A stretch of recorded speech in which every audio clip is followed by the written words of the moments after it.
في أعماق المحيط عاشت عروس بحر صغيرة تدعى أريل. كانت تعيش في قصر مهيب تحت الماء مع والدها ملك البحر وجدتها وشقيقاتها الأكبر منها. كانت عروس البحر الصغيرة مختلفة عن أخواتها، فهي دائما ما كانت تحلم بالعالم البشري فوق الماء. كانت تجمع التحف البشرية التي تسقط في البحر وتحلم باليوم الذي تتمكن فيه من رؤية العالم البشري بنفسها. وفقا لتقاليد مملكة البحر، يمكن لعروس البحر الصعود إلى السطح لرؤية العالم البشري عند بلوغها 15.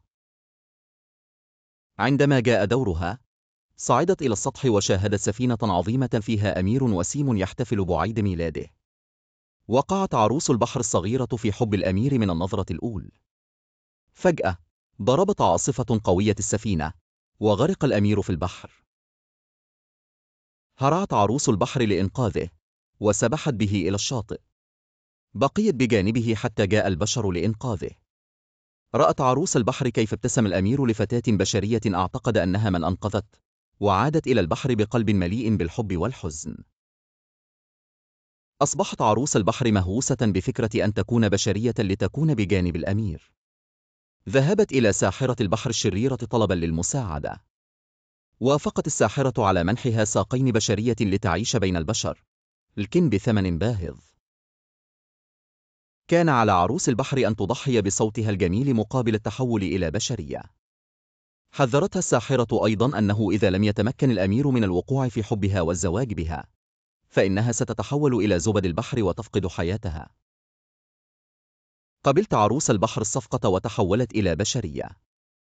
صعدت إلى الشاطئ والتقت الأمير الذي كان مفتونا بجمالها، لكنه لم يعرف أنها من أنقذته.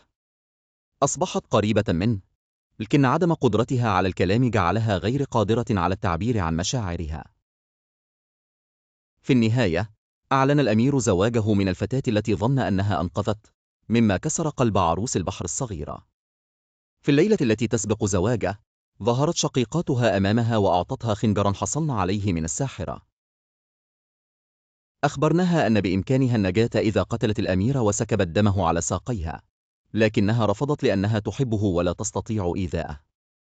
مع شروق الشمس، قفزت عروس البحر الصغيرة إلى البحر وتحولت إلى زبد البحر.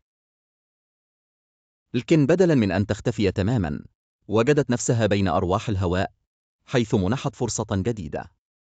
أخبروها أنها إذا عملت أعمالا صالحة، فإنها ستكسب روحا خالدة وستتمكن في يوم من الأيام من الصعود إلى السماء. القصة مليئة برمزية حول التضحية، الحب غير المشروط، والسعي لتحقيق الأحلام رغم الصعاب.